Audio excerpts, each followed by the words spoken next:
নমস্কার বন্ধুরা, মিনুর গপ্পসপ্পর আসরে আজ শোনাব রবীন্দ্রনাথ ঠাকুরের গল্পগুচ্ছের গল্প থেকে ত্যাগ গল্পটি।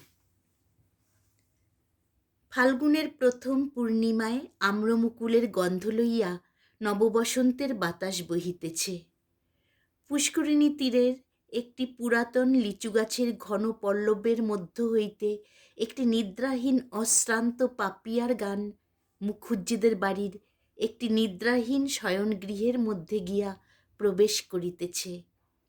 হেমন্ত কিছু চঞ্চলভাবে কখনো তার স্ত্রীর একগুচ্ছ চুল খোপা হইতে বিশ্লিষ্ট করিয়া লইয়া আঙ্গুলে জড়াইতেছে, কখনো তাহার বালাতে চুরিতে সংঘাত করিয়া ঠুং ঠুং শব্দ করিতেছে, কখনো তাহার মাথার ফুলের মালাটা টানিয়া স্বস্থানচ্যুত করিয়া তাহার মুখের উপর আনিয়া ফেলিতেছে।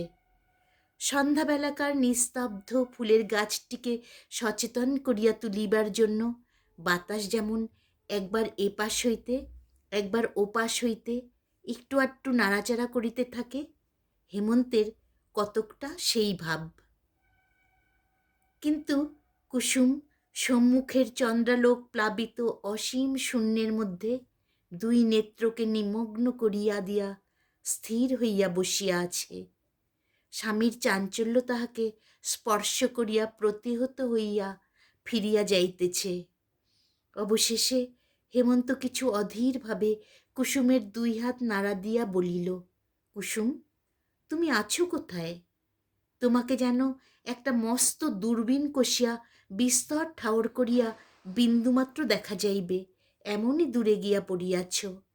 আমার ইচ্ছা তুমি আজ একটু কাছাকাছি এসো, দেখো দেখি কেমন চমৎকার রাত্রি। কুসুম শূন্য হইতে মুখ ফিরাইয়া লইয়া স্বামীর মুখের দিকে রাখিয়া কহিল, এই জ্যোৎস্না রাত্রি, এই বসন্তকাল সমস্ত এই মুহূর্তে মিথ্যা হইয়া ভাঙ্গিয়া যাইতে পারে এমন একটা মন্ত্র আমি জানি। হেমন্ত বলিল, যদি জানো তো সেটা উচ্চারণ করিয়া কাজ নাই, বরং এমন যদি কোনো মন্ত্র জানা থাকে যাহাতে সপ্তাহের মধ্যে 3-4 রবিবার আসে, কিংবা রাত্রিটা বিকাল 5টা 5:30 পর্যন্ত টিকিয়া যায়, তো তাহা শুনিতে রাজি আছি বলিয়া কুসুমকে আরেকটু টানিয়া লইতে চেষ্টা করিল। কুসুম সে আলিঙ্গন পাশে ধরা না দিয়া কহিল, আমার মৃত্যুকালে তোমাকে যে কথাটা বলিব মনে করিয়াছিলাম, আজ তাহা বলিতে ইচ্ছা করিতেছে। আজ মনে হইতেছে তুমি আমাকে যত শাস্তি দাও না কেন আমি বহন করিতে পারিব। শাস্তি সম্বন্ধে জয়দেব হইতে শ্লোক আওড়াইয়া হেমন্ত একটা রসিকতা করিবার উদ্যোগ করিতেছিল, এমন সময়ে শোনা গেল একটা ক্রুদ্ধ চটিজুতার চটাচট শব্দ নিকটবর্তী হইতেছে। হেমন্তের পিতা হরিহর মুখুর্জের পরিচিত পদশব্দ। হেমন্ত শশব ব্যস্ত হইয়া উঠিল। হরিহর দ্বারের নিকটে আসিয়া ক্রুদ্ধ গর্জনে কহিল, হেমন্ত, বউকে এখনই বাড়ি হইতে দূর করিয়া দাও। হেমন্ত স্ত্রীর মুখের দিকে চাহিল। স্ত্রী কিছুই বিস্ময় প্রকাশ করিল না, কেবল দুই হাতের মধ্যে কাতরে মুখ লুকাইয়া আপনার সমস্ত বল এবং ইচ্ছা দিয়া আপনাকে যেন লুপ্ত করিয়া দিতে চেষ্টা করিল। দক্ষিণে বাতাসে পাপিয়ার স্বর ঘরে প্রবেশ করিতে লাগিল। কাহারও কানে গেল না। পৃথিবী এমন অসীম সুন্দর, অথচ এত সহজেই সমস্ত বিকল হইয়া যায়। হেমন্ত বাহির হইতে ফিরিয়া আসিয়া স্ত্রীকে জিজ্ঞাসা করিল, সত্য কি? স্ত্রী কহিল, সত্য। এতদিন বলো নাই কেন? অনেকবার বলিতে চেষ্টা করিয়াছি, বলিতে পারি নাই, আমি বড় পাপিষ্ঠা। তবে আজ সমস্ত খুলিয়া বলো। কুসুম গম্ভীর দৃঢ় স্বরে সমস্ত বলিয়া গেল, যেন অটল চরণে ধীর গতিতে আগুনের মধ্যে দিয়া চলিয়া গেল। কতখানি দগ্ধ হইতেছিল কেহ বুঝিতে পারিল না। সমস্ত শুনিয়া হেমন্ত উঠিয়া গেল। কুসুম বুঝিল যে স্বামী চলিয়া গেল সে স্বামীকে আর ফিরিয়া পাইবে না। কিছু আশ্চর্য মনে হইল না। এই ঘটনাও যেন অন্যান্য দৈনিক ঘটনার মতো অত্যন্ত সহজভাবে উপস্থিত হইল। মনের মধ্যে এমন একটা শুষ্ক অসারতার সঞ্চার হইয়াছে, কেবল পৃথিবীকে এবং ভালোবাসাকে আগাগোড়া মিথ্যা এবং শূন্য বলিয়া মনে হইল। এমনকি হেমন্তের সমস্ত অতীত ভালোবাসার কথা স্মরণ করিয়া অত্যন্ত নীরস কঠিন নিরানন্দ হাসি একটা খরধার নিষ্ঠুর ছুরির মতো তাহার মনের এক ধার হইতে আর এক ধার পর্যন্ত একটি দাগ রাখিয়া দিয়া গেল।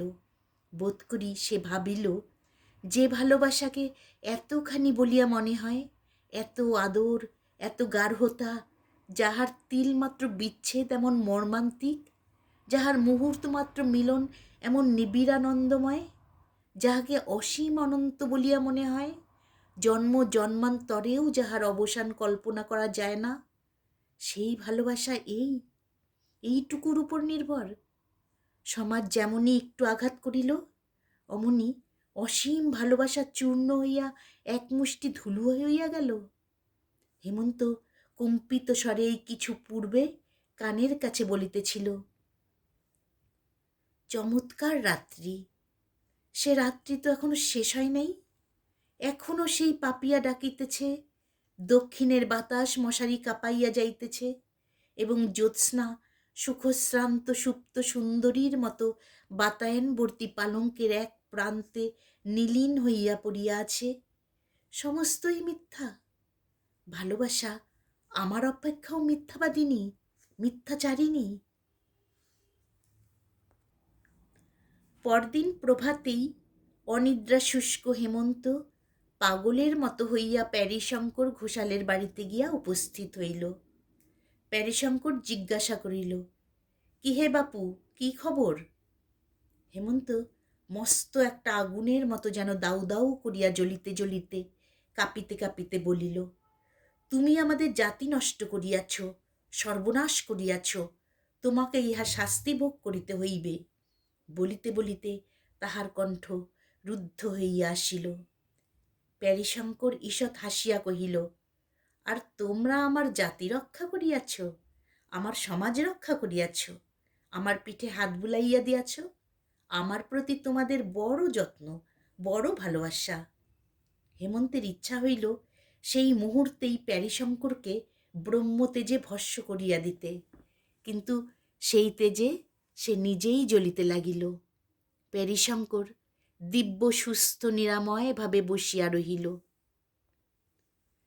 হেমন্ত ভঙ্গ কণ্ঠে বলিল, আমি তোমার কি করিয়াছিলাম? প্যারীশঙ্কর কহিল, আমি জিজ্ঞাসা করি, আমার একটিমাত্র কন্যা ছাড়া আর সন্তান নাই। আমার সেই কন্যা তোমার বাপের কাছে কি অপরাধ করিয়াছিল? তুমি তখন ছোট ছিলে, তুমি হয়তো জানো না ঘটনাটা, তবে মন দিয়া শোনো, ব্যস্ত হইও না বাপু, ইহার মধ্যে অনেক কৌতুক আছে। আমার জামাতা নবকান্ত আমার কন্যার গহনা চুরি করিয়া যখন পলাইয়া বিলাতে গেল, তখন তুমি শিশু ছিলে। তাহার পর 5 বৎসর বাদে সে যখন ব্যারিস্টার হইয়া দেশে ফিরিয়া আসিল, তখন পাড়ায় যে একটা গোলমাল বাঁধিল, তোমার বোধ করি কিছু কিছু মনে থাকিতে পারে, কিংবা তুমি না জানিতেও পারো। তুমি তখন কলিকাতার স্কুলে পড়িতে। তোমার বাপ গ্রামের দলপতি হইয়া বলিলেন, মেয়েকে যদি স্বামীগৃহে পাঠানো অভিপ্রায় থাকে, তবে সে মেয়েকে আর ঘরে লইতে পারিবে না। আমি তাহাকে হাতে পায়ে ধরিয়া বলিলাম, দাদা, এ যাত্রা তুমি আমাকে ক্ষমা করো, আমি ছেলেটিকে গোবর খাওয়াইয়া প্রায়শ্চিত্ত করাইতেছি, তোমরা তাহাকে জাতে তুলিয়া লও। তোমার বাপ কিছুতেই রাজি হইলেন না। আমিও আমার একমাত্র মেয়েকে ত্যাগ করিতে পারিলাম না। জাত ছাড়িয়া দেশ ছাড়িয়া কলিকাতায় আসিয়া ঘর করিলাম। এখানে আসিয়া আপদ মিটিল না। আমার ভ্রাতুষ্পুত্রের যখন বিবাহের সমস্ত আয়োজন করিয়াছি, তোমার বাপ কন্যাকর্তাদের উত্তেজিত করিয়া সে বিবাহ ভাঙ্গিয়া দিলেন। আমি প্রতিজ্ঞা করিলাম, যদি ইহার প্রতিশোধ না লই, তবে আমি ব্রাহ্মণের ছেলে নহি। এইবার কতকটা বুঝিতে পারিয়াছ, কিন্তু আর একটু সবুর করো। সমস্ত ঘটনাটি শুনিলে খুশি হইবে, ইহার মধ্যে একটু রস আছে। তুমি যখন কলেজে পড়িতে, তোমার বাসার পাশেই বিপ্রদাস চাটুর্যের বাড়ি ছিল। বেচারা এখন মারা গিয়াছে। চাটুর্যে মহাশয়ের বাড়িতে কুসুম নামে একটি শৈশব বিধবা অনাথা কায়স্থ কন্যা আশ্রিতভাবে থাকিত। মেয়েটি বড় সুন্দরী। বুড়ো ব্রাহ্মণ কলেজের ছেলেদের দৃষ্টিপথ হইতে তাহাকে সংবরণ করিয়া রাখিবার জন্য কিছু দুশ্চিন্তাগ্রস্ত হইয়া পড়িয়াছিল। কিন্তু বুড়ো মানুষকে ফাঁকি দেওয়া একটি মেয়ের পক্ষে কিছুই শক্ত নহে। মেয়েটি প্রায়ই কাপড় শুকাইতে দিতে ছাতে উঠিত, এবং তোমারও বোধ করি ছাতে না উঠিলে পড়া মুখস্থ হইত না। পরস্পরের ছাদ হইতে তোমাদের কোনরূপ কথাবার্তা হইত কি না সে তোমরাই জানো। কিন্তু মেয়েটির ভাবগতিক দেখিয়া বুড়ার মনেও সন্দেহ হইল, কারণ কাজকর্মে তাহার ক্রমিক ভুল হইতে দেখা গেল, এবং তপস্বিনী গৌরীর মতো দিন দিন সে আহার নিদ্রা ত্যাগ করিতে লাগিল। একদিন সন্ধ্যাবেলায় সে বুড়ার সম্মুখেই অকারণে অশ্রু সংবরণ করিতে পারিত না। অবশেষে বুড়া আবিষ্কার করিল, ছাতে তোমাদের মধ্যে সময়ে অসময়ে নীরব দেখা সাক্ষাৎ চলিয়া থাকে। এমনকি কালেজ কামাই করিয়াও মধ্যাহ্নে চিলের ঘরের ছায়ায় ছাতের কোণে তুমি বই হাতে করিয়া বসিতে থাকিতে। নির্জন অধ্যয়নে সহসা তোমার এত উৎসাহ জন্মিয়াছিল। বিপ্রদাস যখন আমার কাছে পরামর্শ জানিতে আসিল, আমি কহিলাম, খুড়ো, তুমি তো অনেক দিন হইতে কাশী যাইবার মানুষ করিয়াছ। মেয়েটিকে আমার কাছে রাখিয়া তীর্থবাস করিতে যাও, আমি তাহার ভার লইতেছি। বিপ্রদাস তীর্থে গেল। আমি মেয়েটিকে শ্রীপতি চাটুর্যের বাসায় রাখিয়া তাহাকেই মেয়ের বাপ বলিয়া চালাইলাম। তাহার পর যাহা হইল তোমার জানা আছে। তোমার কাছে আগা গোড়া সব কথা খোলসা করিয়া বলিয়া বড় আনন্দ লাভ করিলাম। এ যেন একটি গল্পের মতো। ইচ্ছা আছে সমস্ত লিখিয়া একটি বই করিয়া ছাপাইব। আমার লেখা আসে না। আমার ভাইপোটা শুনিতেছি একটু আধটু লেখে, তাহাকে দিয়া লেখাইবার মানুষ আছে, কিন্তু তোমাতে তাহাতে মিলিয়া লিখিলে সবচেয়ে ভালো হয়, কারণ গল্পের উপসংহারটি আমার ভালো করিয়া জানা নাই। হেমন্ত প্যারীশঙ্করের এই শেষ কথাগুলিতে বড় একটা কান্না দিয়া কহিল, কুসুম এ বিবাহে কোনো আপত্তি করে নাই? প্যারীশঙ্কর কহিল, আপত্তি ছিল কি না বোঝা ভারী শক্ত। জানো তো বাপু, মেয়ে মানুষের মন যখন না বলে তখন হাঁ বুঝিতে হয়।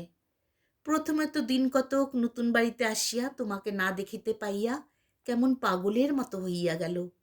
তুমিও দেখিলাম কোথা হইতে সন্ধান পাইয়াছ। প্রায়ই বই হাতে করিয়া কলেজে যাত্রা করিয়া তোমার পথ ভুল হইত, এবং শ্রীপতির বাসার সম্মুখে আসিয়া কি যেন খুঁজিয়া বেড়াইতে। ঠিক যে প্রেসিডেন্সি কলেজের রাস্তা খুঁজিতে তাহা বোধ হইত না, কারণ ভদ্রলোকের বাড়ির জানালার ভেতর দিয়া কেবল পতঙ্গ এবং উন্মাদ যুবকদের হৃদয়ের পথ ছিল মাত্র। দেখিয়া শুনিয়া আমার বড় দুঃখ হইল। দেখিলাম তোমার পড়ার বড়ই ব্যাঘাত হইতেছে, এবং মেয়েটির অবস্থাও সংকটাপন্ন। একদিন কুসুমকে ডাকিয়া লইয়া কহিলাম, বাছা, আমি বুড়া মানুষ, আমার কাছে লজ্জা করিবার আবশ্যক নাই। তুমি যাহাকে মনে মনে প্রার্থনা করো আমি জানি, ছেলেটিও মাটি হইবার জো হইয়াছে। আমার ইচ্ছা তোমাদের মিলন হয়। শুনিবা মাত্র কুসুম একেবারে বুক ফাটিয়া কাঁদিয়া উঠিল এবং ছুটিয়া পালাইয়া গেল। এমনি করিয়া প্রায় মাঝে মাঝে সন্ধ্যাবেলায় শ্রীপতির বাড়ি গিয়া কুসুমকে ডাকিয়া তোমার কথা পারিয়া ক্রমে তাহার লজ্জা ভাঙিলাম। অবশেষে প্রতিদিন ক্রমিক আলোচনা করিয়া তাহাকে বুঝাইলাম যে বিবাহ ব্যতীত পথ দেখি না, তাহা ছাড়া মিলনের আর কোনো উপায় নাই। কুসুম কহিল, কেমন করিয়া হইবে? আমি কহিলাম, তোমাকে কুলীনের মেয়ে বলিয়া চালাইয়া দেব। অনেক তর্কের পর সে বিষয়ে তোমার মত জানিতে কহিল। আমি কহিলাম, ছেলেটা একে খেপিয়া যাইবার জো হইয়াছে, তাহাকে আবার এ সকল গোলমালের কথা বলিবার আবশ্যক কি? কাজটা বেশ নিরাপত্তে নিশ্চিন্তে নিষ্পন্ন হইয়া গেলেই সকল দিকে সুখের হইবে। বিশেষত এ কথা যখন কখনো প্রকাশ হইবার কোনো সম্ভাবনা নাই, তখন বেচারাকে কেন গায়ে পড়িয়া চিরজীবনের মতো অসুখী করা? কুসুম বুঝিল কি বুঝিল না, আমি বুঝিতে পারিলাম না। কখনো কাঁদে, কখনো চুপ করিয়া থাকে। অবশেষে আমি যখন বলি, তবে কাজ নাই, তখন আবার সে অস্থির হইয়া ওঠে। এইরূপ অবস্থায় শ্রীপতিকে দিয়া তোমাকে বিবাহের প্রস্তাব পাঠাই। দেখিলাম সম্মতি দিতে তোমার তিলমাত্র বিলম্ব হইল না। তখন বিবাহের সমস্ত ঠিক হইল। বিবাহের অনতিপূর্বে কুসুম এমনই বাকিয়া দাঁড়াইল, তাহাকে আর কিছুতেই বাগাইতে পারি না। সে আমার হাতে পায়ে ধরে, বলে, ইহাতে কাজ নাই জ্যাঠামশাই। আমি বলিলাম, কি সর্বনাশ! সমস্ত স্থির হইয়া গেছে, এখন কি বলিয়া ফিরাইব? কুসুম বলে, তুমি রাষ্ট্র করিয়া দাও, আমার হঠাৎ মৃত্যু হইয়াছে, আমাকে এখান হইতে কোথাও পাঠাইয়া দাও। আমি বলিলাম, তাহা হইলে ছেলেটির দশা কি হইবে? তাহার বহুদিনের আশা কাল পূর্ণ হইবে বলিয়া সে স্বর্গে চড়িয়া বসিয়াছে। আজ আমি হঠাৎ তাহাকে তোমার মৃত্যু সংবাদ পাঠাইব, আবার তাহার পরদিন তোমাকে তাহার মৃত্যু সংবাদ পাঠাইতে হইবে, এবং সেই দিন সন্ধ্যাবেলায় আমার কাছে তোমার মৃত্যু সংবাদ আসিবে। আমি কি এই বুড়া বয়সে স্ত্রী হত্যা ব্রহ্মহত্যা করিতে বসিয়াছি? তাহার পরে শুভ লগ্নে শুভ বিবাহ সম্পন্ন হইল। আমি আমার একটা কর্তব্যদায় হইতে অব্যাহতি পাইয়া বাঁচিলাম। তাহার পর কি হইল তুমি জানো? হেমন্ত কহিল, আমাদের যাহা করিবার তাহা তো করিলেন, আবার কথাটা প্রকাশ করিলেন কেন? প্যারীশঙ্কর কহিলেন, দেখিলাম তোমার ছোট ভগ্নীর বিবাহের সমস্ত স্থির হইয়া গেছে। তখন মনে মনে ভাবিলাম, একটা ব্রাহ্মণের জাত মারিয়াছি, কিন্তু সে কেবল কর্তব্যবোধে। আবার আর একটা ব্রাহ্মণের জাত মারা পরে আমার কর্তব্য এটা নিবারণ করা। তাই তাহাদের চিঠি লিখিয়া দিলাম। বলিলাম, হেমন্ত যে শূদ্রের কন্যা বিবাহ করিয়াছে তাহার প্রমাণ আছে। হেমন্ত বহু কষ্টে ধৈর্য সংবরণ করিয়া কহিল, এই যে মেয়েটিকে আমি পরিত্যাগ করিব, ইহার দশা কি হইবে? আপনি ইহাকে আশ্রয় দিবেন? প্যারীশঙ্কর কহিলেন, আমার যাহা কাজ তাহা আমি করিয়াছি। এখন পরের পরিত্যক্ত স্ত্রীকে পোষণ করা আমার কর্ম নহে। ওরে, হেমন্তবাবুর জন্য বরফ দিয়া এক গ্লাস ডাবের জল লইয়া আয়, আর পান আনিস। হেমন্ত এই সুশীতল আতিথ্যের জন্য অপেক্ষা না করিয়া চলিয়া গেল। কৃষ্ণপক্ষের পঞ্চমী, অন্ধকার রাত্রি, পাখি ডাকিতেছে না। পুষ্করিণীর ধারের লিচু গাছটি কালো চিত্রপটের উপর গাঢ়তর দাগের মতো লেপিয়া গেছে। কেবল দক্ষিণের বাতাস এই অন্ধকারে অন্ধভাবে ঘুরিয়া ঘুরিয়া বেড়াইতেছে, যেন তাহাকে নিশিতে পাইয়াছে। আর আকাশের তারা নির্নিমেষ সতর্ক নেত্রে প্রাণপণে অন্ধকার ভেদ করিয়া কি একটা রহস্য আবিষ্কার করিতে প্রবৃত্ত আছে। শয়নগৃহে দীপ জ্বালা নাই। হেমন্ত বাতায়নের কাছে খাটের উপর বসিয়া সম্মুখের অন্ধকারের দিকে চাহিয়া আছে। কুসুম ভূমিতলে দুই হাতে তাহার পা জড়াইয়া পায়ের উপর মুখ রাখিয়া পড়িয়া আছে। সময় যেন স্তম্ভিত সমুদ্রের মতো স্থির হইয়া আছে, যেন অনন্ত নিশীথিনীর উপর অদৃষ্ট চিত্রকর এই একটি চিরস্থায়ী ছবি আঁকিয়া রাখিয়াছে। চারিদিকে প্রলয়, মাঝখানে একটি বিচারক, এবং তাহার পায়ের কাছে একটি অপরাধিনী। আবার চটিজুতার শব্দ হইল। হরিহর মুখুজ্জে দ্বারের কাছে আসিয়া বলিলেন, অনেকক্ষণ হইয়া গিয়াছে, আর সময় দিতে পারি না। মেয়েটাকে ঘর হইতে দূর করিয়া দাও। কুসুম এই স্বর শুনিবা মাত্র একবার মুহূর্তের মতো চিরজীবনের স্বাদ মিটাইয়া হেমন্তের দুই পা দ্বিগুণতর আবেগে চাপিয়া ধরিল। চরণ চুম্বন করিয়া পায়ের ধুলা মাথায় লইয়া পা ছাড়িয়া দিল। হেমন্ত উঠিয়া গিয়া পিতাকে বলিল, আমি স্ত্রীকে ত্যাগ করিব না। হরিহর গর্জিয়া উঠিয়া কহিল, জাত খোয়াইবি? হেমন্ত কহিল, আমি জাত মানি না, তবে তুই শুদ্ধ দূর হইয়া যা।